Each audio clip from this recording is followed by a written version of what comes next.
I have a Discord server now, link in the description. GPotato here. RobTop is by far the most influential creator in GD. He has this very distinct design philosophy that is blended to nearly every single level in the entire game. Ever wonder why most creators mark S blocks with gravity portals? Because RobTop did it. Wonder why creators would use move triggers in gimmicky ways? Because RobTop did it. Wonder why so many 2.2 levels have confusing gameplay? And so yeah, RobTop has by far the most influence on the levels made in GD. Usually creators will work off a few RobTop design choices and build it into their own styles. But what if they didn't? What if they strictly made a RobTop styled level, then for shits and giggles went absolutely ballistic on it? There's a bit of an issue here though. RobTop doesn't build in one singular style. He, like any other creator, has evolved his style over the years. Not to say he hasn't had many distinctive characteristics of his design philosophy over the years, especially in regards to his art direction. I think they can be broken into three categories: 1.0 style, design, and his trademark neon high contrast industrial pseudo retro kind of aesthetic. RobTop core. I'm calling it RobTop core. So yeah, how far can you push the three main RobTop styles? To answer this, I curated a list of 3 levels which I will go over now. When I say 1.0 style, I don't really mean levels that only use 1.0 objects. I more so refer to the specific look RobTop has had in his levels between Stereo Madness and Next Step. I think Blue Sky by Reply does a good job at both pushing what RobTop's early style can accomplish, while not losing scope for the characteristics of what his style were. The level begins pretty melancholic and conventional, but you know, looks can be deceiving. Slowly the level introduces some not so 1.0 aspects. Not to go on a side tangent, but what the f are these things? These are called rods. Oh, thanks, Colin. Anyway, it's confirmed this level has a water cycle, and with that, the level takes a very blissful turn, now bearing streams of water pouring down these default blocks, slowly engulfing the level in this very angelic haze. The fog soon gets out of control and the level goes very abstract. I do quite enjoy the progression of this level, however, this gameplay kind of sucks ass. The beginning's fine enough, but then you get to these orb chains and you just kind of have to awkwardly jitter click your way through them. What the fuck? And of course they don't sync with the song or anything. The gameplay's progression doesn't feel like it's trying to match the abstract nature of the visuals, it just feels like someone's first 2.2 gameplay after not creating since 1.8. So I give this level 6 out of 10. Did I mention I was rating these? Okay, well, I'm rating these. Subscribe.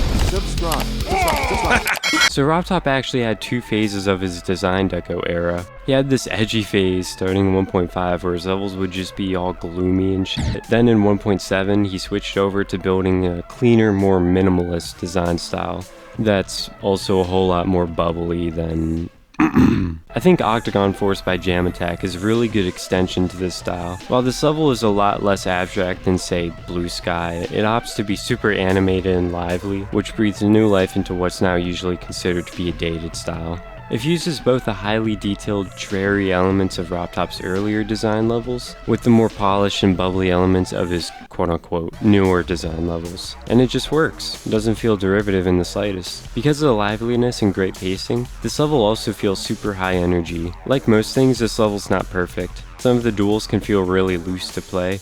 And I'm not the biggest fan of the coins. The first coin is just hard as shit for no reason, and the second and third coin feel shoehorned in. Also, just want to take this opportunity to say the swingcopter gimmick runs fucking circles around that shitty swing game mode. Anyway, I love this level, 4 out of 10. Start practicing harder, JamAttack. 8 out of 10.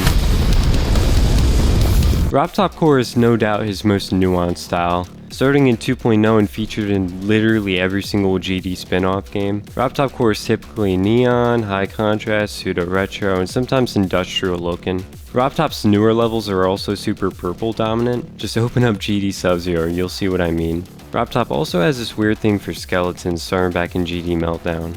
Sounds pretty simple. What more can you do with— Oh my god, what the fuck? This level is like if RobTop was running low on time making press start or some shit, and so to alleviate some stress he just hits up his dealer. Yo, I'm trying to pick up some salad. No man, I'm out of salad. I got some chalk though. Fuck is that? You know I can't say it over the phone. Whatever, I'll take it.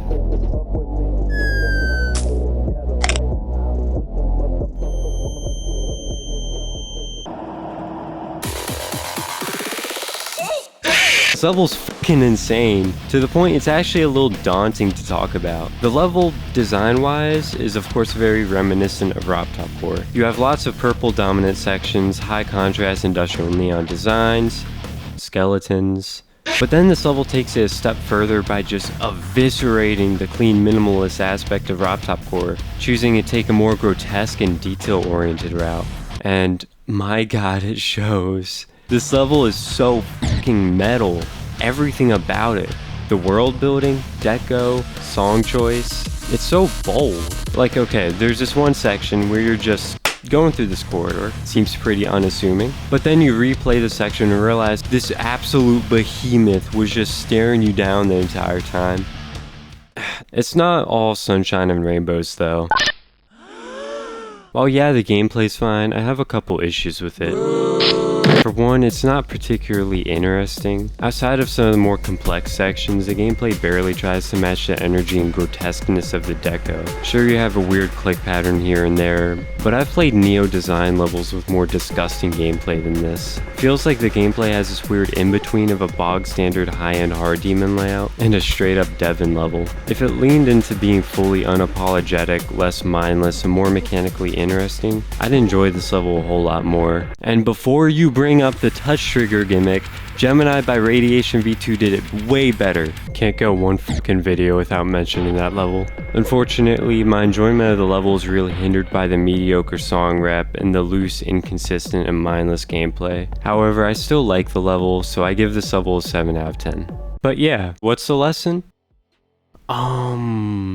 Subscribe to my channel and join my Discord server. Yeah, that's the conclusion. Alright, I'll see you guys.